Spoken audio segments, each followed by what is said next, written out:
we'll get right into it. Trump canceled his debate with Kamala Harris, and it is absolutely hilarious. So, the actual reason why Trump canceled the debate seems to be that because Kamala Harris was not picked as the nominee yet for the Democratic Party, then that is the reason why Trump is backing down, which is insane to me because Biden wasn't the nominee yet when Biden and Trump had their first debate, right? Like, yes, Biden was the incumbent, but until the Democratic National Convention, you don't actually have a nominee. So it's insane to me, right, that Kamala Harris, who is far more articulate than Biden, she doesn't have the stutter problem, she's 20 years younger, and she's got a history of being a prosecutor. Now we've got Kamala Harris versus Trump, who is a known felon, rapist, offender on 34 counts. The narrative is hilarious. Also, can I just say, it is terrible. It is terrible that I have to agree with Blair White about the optics of the situation. The leftists get to do the ACAB vote for the cop, and the thin blue line rightoids get to do the vote for the felon. It's poetry. It is just straight political poetry, okay? If there's any reason to be coconut pilled on a Kamala Harris right now, it is entirely the fact that that is our current situation, and it is super funny. Jassa says it feels icky to agree with Blair.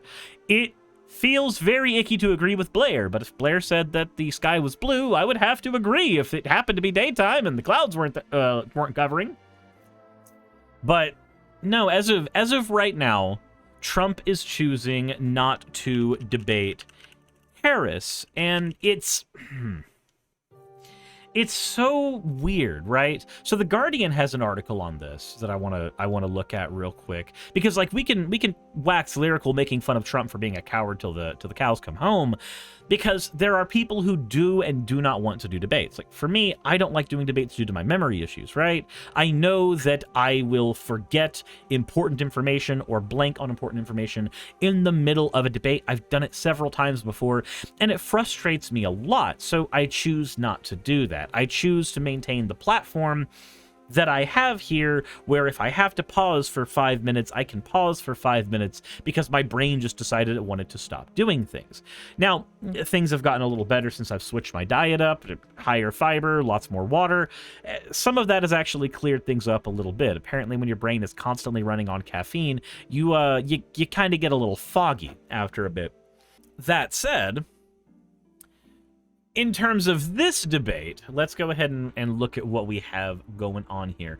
Kamala Harris has accused Donald Trump of backpedaling from a previously agreed presidential debate in September, as the Trump campaign said it would not agree to finalizing plans until Harris formally becomes the Democratic nominee. Now, this part's interesting to me. Again, I pointed out that Harris not being the nominee shouldn't matter because Biden wasn't technically the nominee when they had their first debate. Yes, all roads pointed to Biden being the one that we would put up because he was the incumbent, but he has stepped down now. He's stepped down from that, and now here we are. I would also like to point out the fun bit of strategy that happened here. While I doubt that it was entirely a strategic point to pull the wool over everyone's eyes at the RNC and then, rip it all off and go, actually, you're not going to be fighting Biden, you're going to be fighting Harris. It is a wonderful set of circumstances, right? So Trump grabs J.D. Vance, a yes man who lets him have the running story of him being, red-pilled on Trump, right? J.D. Vance, who was a never-Trumper, who's like, I'm going to ban porn, like, against everything that Trump is within the scope of the Republican Overton window. J.D. Vance gets picked to be Trump's nominee because Vance is not only a solid pick against Biden. If Trump were to go, he could just be like, look, you're going to have the most solid as fuck 40-year-old in the office, and it's going to be like Obama again, except colored red. That's an amazing thing for him. And narratively speaking, again, because Vance was a never Trump guy, he gets to do the whole, no, you don't understand. I got shot. I changed so substantially that now look at Vance here. I managed to convince this guy that I'm the right guy for the job. Now he's my vice president. It's a whole fucking story, right? It's a whole fucking amazing narrative that he gets to paint himself. But now he's stuck in a corner. $15 million spent on an anti-Biden campaign. Not on a campaign boosting Trump's values, but on a mudslinging campaign is now all gone to waste because Harris is in the front. Thank you for the hydrate, Garrett.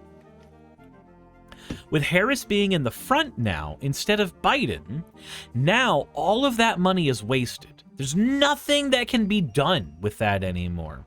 Nothing at all. Can we also remember that J.D. Vance is a fellow grifter? His big claim to fame, hillbilly elegy, has largely been debunked. Fair enough. But because that claim to fame now, because the claim to the election that was going to be, two old guys fighting, and then, the younger guy was going to be in the corner for Trump, now that's all been flipped on its head. Now we've got literally a prosecutor versus a felon. Trump doesn't like that. The reasoning that he's given here doesn't actually hold up because he debated Biden, right? He debated Biden. Harris told reporters on Thursday that she was ready to debate Trump. A debate hosted by ABC News was planned for the 10th of September. She said, "I think voters deserve to see the split screen that exists in this race on the debate stage." The September debate was one of the two debates that Joe Biden and Trump had agreed on. The first one was hosted by CNN on the 27th of June, during which Biden delivered a disastrous performance that revived concerns that he was too old for a second term and ultimately accelerated his decision to stand down as the Democratic candidate. This part's true, and honestly, it's interesting to me that there was an angle the Biden campaign was going with for a long time. The if you get knocked down, you get back up again strategy, right? And Biden's numbers did wonders with that. He went from like 12 point or 24 points under Trump to like 2 points under Trump as soon as he started releasing his, campaign videos of, no, I didn't perform well, but I'm gonna come back fighting, right? It was a really good idea, but, now he's gone, and that is what it is. Also, with Biden showing just how... I don't think he's really enfeebled in the mind. I think that he's just past the point of public speaking being the thing that he's primed to do. Now that we're at that point, I am glad that we have somebody else, and I'm very glad that it's Harris just for the narrative of it, right? Like, she's going to have a stronger position because she's under the incumbent. She's going to have a stronger position because she's going to have access to the DNC money that was all pledged to Biden. Like, legally, she should still have access to that. But also, she gets to now run the gamut of Trump being a coward. And then once she gets on the debate stage with Trump, she gets to make fun of him for it. It's going to be a whole reversal of the Trump and Biden debate, right? See here. Biden dropped out of the race and endorsed Harris as his successor, and Democrats have since rallied around her. This week, the vice president earned enough delegate support to make her the nominee, but it's not set formally until the nomination at the Democratic National Convention mid-August. General election debatee details cannot be finalized until Democrats formally decide on the nominee, said Stephen Chung, the Trump campaign communications director, in a statement on Thursday. So that was definitely a statement agreed on in a back room as the strongest position they possibly had. Said it would be inappropriate to schedule things with Harris because Democrats very well could still change their minds. Trump said he would prefer to shift the debate to Fox News, but he would be willing to face off with Harris more than once. Of course, he's going to try to move everything into his favor, right? He's going to do everything we possibly can. Undead says, should we wait until Suris sees that the YouTube chat isn't working? Man, this is why I don't like this split screen shit that Twitch thinks I need to do. For just a quick aside, for anybody who might not know, it's due to the Twitch partner agreement that I have to do the split chats in the first place. Like, I can actually lose partner status if I do not do the split chats. But obviously, the split chats are just... It doesn't look great. Not really. It looks really awful. And it creates little problems like this that are very hard for us to solve in the middle of doing a video. But, here we are. Isn't it great? Don't you all love tech support in the middle of a video? But with that, we seem to be better now. Jeez, Blackie is yelling out there. I don't know if you guys can hear. Said same for affiliates. Right, but for affiliates, it doesn't matter. I'm going to be perfectly honest. For affiliates, none of that text matters at all. Because if you are an affiliate, the likelihood that Twitch higher-ups are going to show up in your stream and see that you're violating anything are super low. This is one of the reasons why several people were able to get away with simul-streaming for so long, because they were affiliates and not partners. It's way harder, borderline statistically impossible, to keep track of every violation for all of the streamers on Twitch that have hit affiliate, because affiliate is like a default thing, right? People get very happy about getting affiliate, and I'm proud of them when they get affiliate, because it means they can begin that revenue path. But affiliate is quite literally gifted to you. You just have to have 3 viewers, and 3 viewers is as easy as talking to a couple of friends. That said, continuing on here, Alex Khanna, a Republican consultant, said the debate could be decisive. It's the only time voters really tune in, he said. This year's campaign has already shown the potential power of debate. Biden halting performance caused his support within the Democratic Party crumbled, and he ended his re-election bid on Sunday. And then there's a whole thing telling me how many articles I've read and shaming me for not paying money, I guess, to The Guardian for all of that.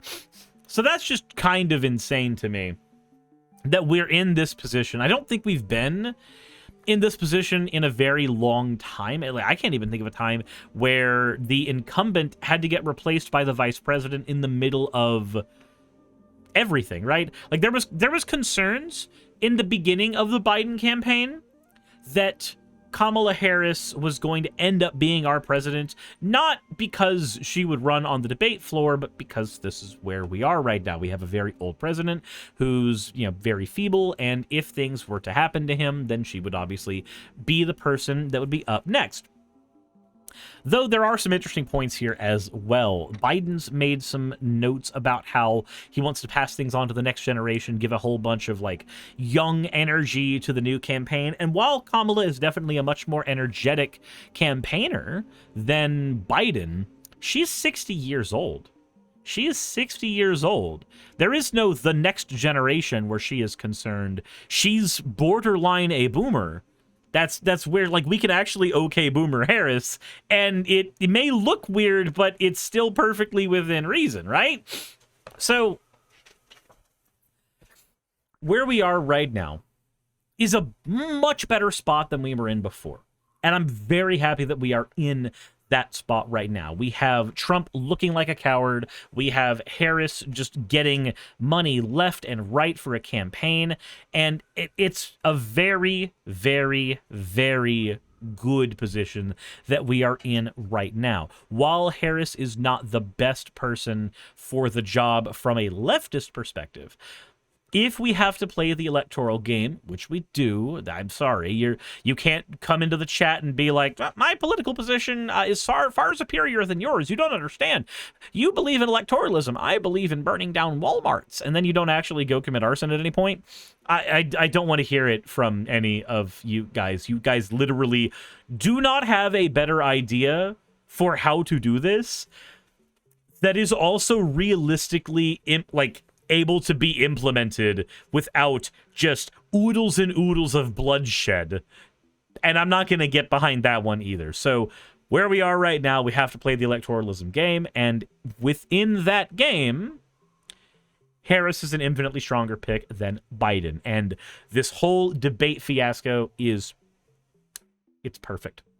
That said, let me know what you guys think in the comment section below. Hit the like button if you haven't already. And I mean, hell, we'll just do the actual shill thing. Send this video to people that you like if you think that they give a shit about politics. Maybe we'll see if I can make the channel grow at a better rate than we're at right now. Who knows? Insert end of video tagline here.